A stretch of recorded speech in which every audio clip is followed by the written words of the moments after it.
The Atlanta Falcons hired Raheem Morris. Who? Raheem Morris? That's a weird way to spell Bill Belichick. But here's the thing.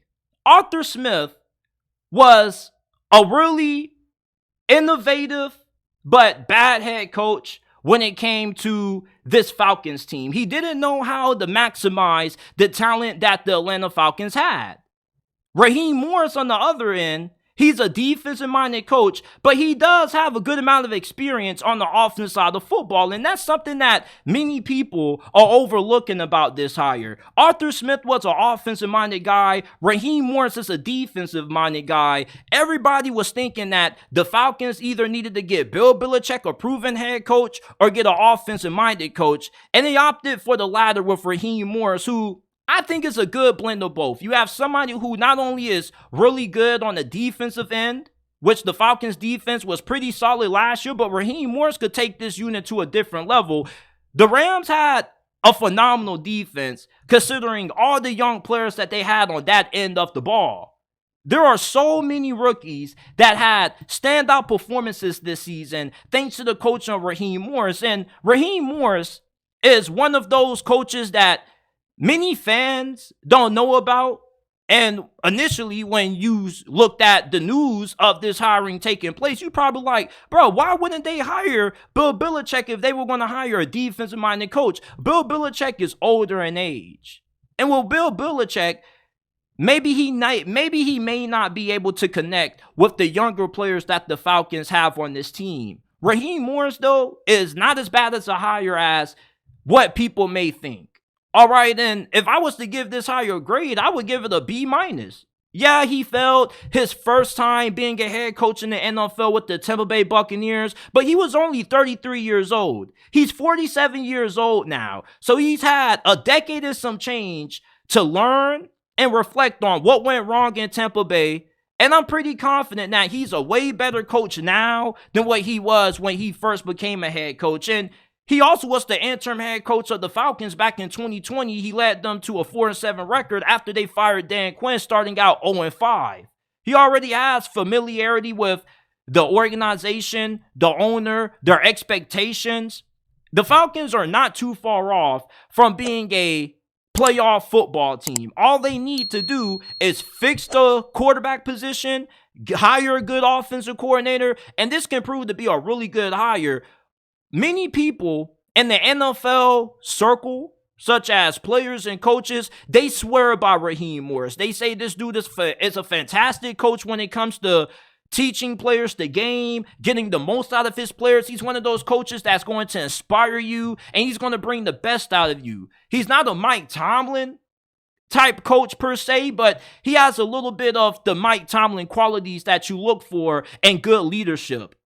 Arthur Smith wasn't one of those coaches that looked like he was great at galvanizing the troops. He just looked like he was a technical head coach that knew a lot about offense, but just overthought the room too many times. He tried to be the smartest guy in the room, and it backfired majorly. Raheem Morris, he knows what he needs to do to succeed with his second head coaching job. And another coach in this division that failed his first go around that was better the second time he got hired was Todd Bowles. Todd Bowles, he had a 10-win season in New York, and then after that, everything just completely went off the rails, but he became a defensive coordinator behind Bruce Arians for a couple of years. The Buccaneers handed him over the keys to the Lamborghini, and they've won the NFC South for 2 straight years in a row. Raheem Morris, if he can bring in a good offensive coordinator, get the quarterback position right, there's no reason why this hire shouldn't prove to be successful.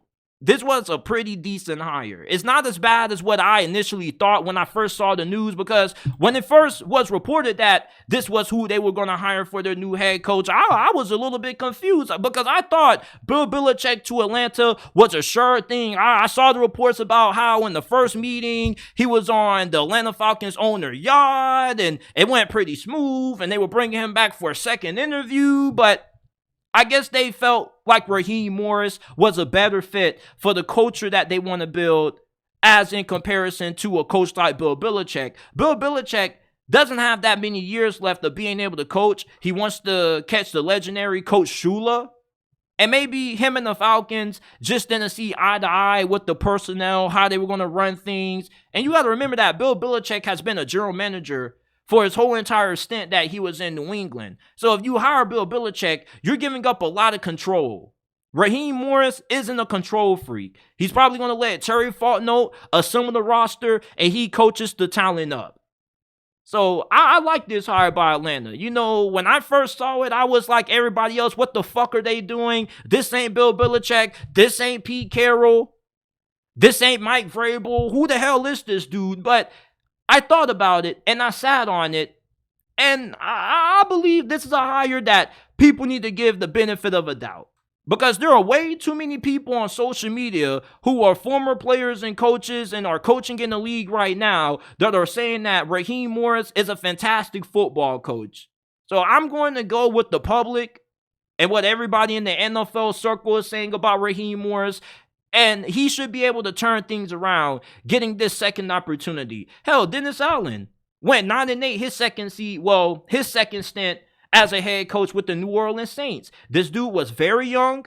He got a big-time opportunity that he wasn't ready for, but it's not like he had no success at all. His second season with Tampa Bay, they won 10 games. So it's not like you're getting a head coach that doesn't have the ability of being able to win at all. He's shown the ability to lead a team to a winning season. It's just that, is the consistency going to be there?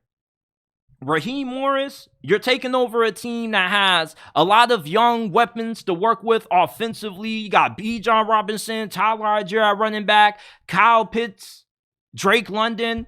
All you need is a good quarterback in there. Rather, if you find that in the draft or if you get that via free agency, which I don't know who the hell you're going to get in free agency because there ain't really nobody all that great out there outside of Baker Mayfield and Kirk Cousins potentially.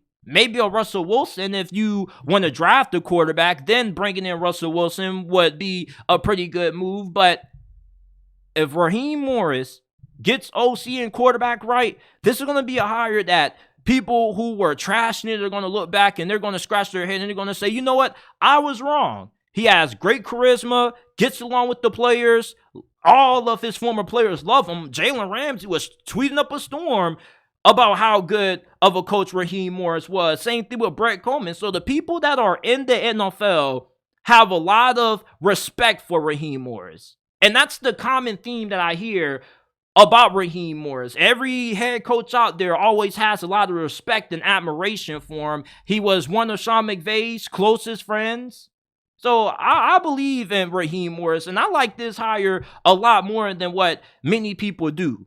Like I said, this isn't the best hire they could have made. Bill Belichick, I still believe would have been a better hire than Raheem Morris just because he's been to 6 Super Bowls. He knows what it takes to win at the highest level in this league. But Raheem Morris isn't that bad. All right, you probably, if you were a Falcons fan, were hoping that you were going to get a proven head coach that already has a great rap sheet. If you weren't going to get Belichick, Mike Vrabel would have been a good fit, but he was going to bring in Arthur Smith as his OC, so obviously that wasn't going to work out. Ben Johnson, I thought he would have been a good fit in Atlanta, but it looks like he has his eyes set on Washington and working with a new quarterback via the draft. But Raheem Morris is a pretty decent coach. He was a really good defensive coordinator the 3 years he was calling plays on that end of the football for the Rams, including calling a defense that led to them winning a Super Bowl. Last season may have been one of the best coaching jobs that we've seen from a coordinator in the NFL last year, with all of the young pieces that Raheem Morris had to work with on that defense. And for that defense to play at the level that it did was really impressive, because normally when you have a defense with a lot of young players, you're going to have a lot of inconsistency. You're going to have a lot of missed assignments, blown assignments. But that wasn't the case for the Rams. Their defense was really well coached. They were disciplined. And that's a testament to how good of a coach Raheem Morris truly is. He's a great communicator. He's a great teacher. These are all of the qualities that you're looking for in a great head coach. Being a great head coach isn't all about how much do you know offense, how much do you know defense. People seem to forget that being a great head coach also involves having good people skills, being personable, being somebody who can connect with your players, being somebody who can elevate a player when they're down after a bad play, or being somebody who can keep players level-headed in the midst of success. Raheem Morris, he's been with this franchise for a long time. In the past, he got hired when they first brought in Dan Quinn back in 2015. He was their assistant head coach, their passing game coordinator, the wide receivers coach, then became their defensive coordinator in 2020. This dude knows it all. Not just defense, but a little bit of offense as well. He learned from his first failed try being the head coach. Now let's see what he's going to do with his second opportunity being the head coach in the NFL.